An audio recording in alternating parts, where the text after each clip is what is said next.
A Crown of Dreams, Chapter 5, The Keeper of the Soil.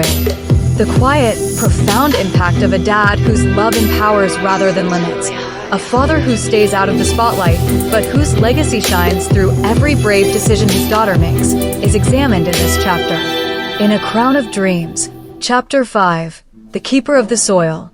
The lasting legacy of Lila Hart's father, Frank, a modest carpenter whose quiet faith molded her own spirit, strengthens her resolve rather than the glitz and splendor of the palace. Frank provided Lila with tools as her mother, Dinah, constructed barriers of defense, teaching her that all labor is sacred, that God's eyes, not man's, determine true value, and that a gift from the Creator should never be buried in fear.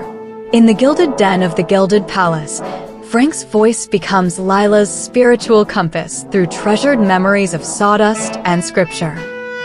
This culminates in a gift, a basic carpenter's pencil, that serves as a reminder to her that she was not only raised surrounded by flowers, but also anchored in the unwavering rock of her father's love and faith. The design for the Garment of Meekness was complete.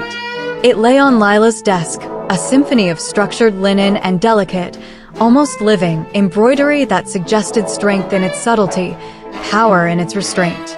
It was the best thing she had ever created, a tangible piece of her newfound resolve. Yet, as she looked at it, a hollow ache bloomed in her chest, unrelated to Vivian's barbs or Julian's intense scrutiny. It was the smell of the linen. It smelled of starch and the metallic tang of the palace's laundering irons. It did not smell of frankincense, pipe tobacco, and sawdust.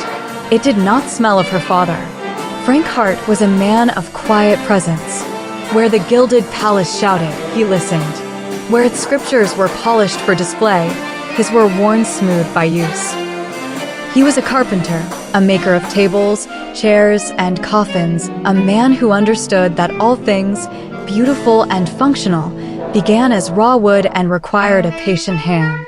Lila's earliest memory was not of flowers, but of the steady, rhythmic hush-hush of her father's plane gliding along the edge of an oak plank in his workshop behind heart and thorn. The air was always thick with the sweet, sharp scent of cut wood and the faint, reverent smell of frankincense oil he used to polish the finished pieces. She was 5, sitting on a stool too high for her, kicking her heels against the leg. "Dad, what are you making?" Frank Hart paused, wiping his brow with a handkerchief already dusted with sawdust. His hands, broad and calloused, were capable of astonishing gentleness. "A table, little sprout, for the new vicarage."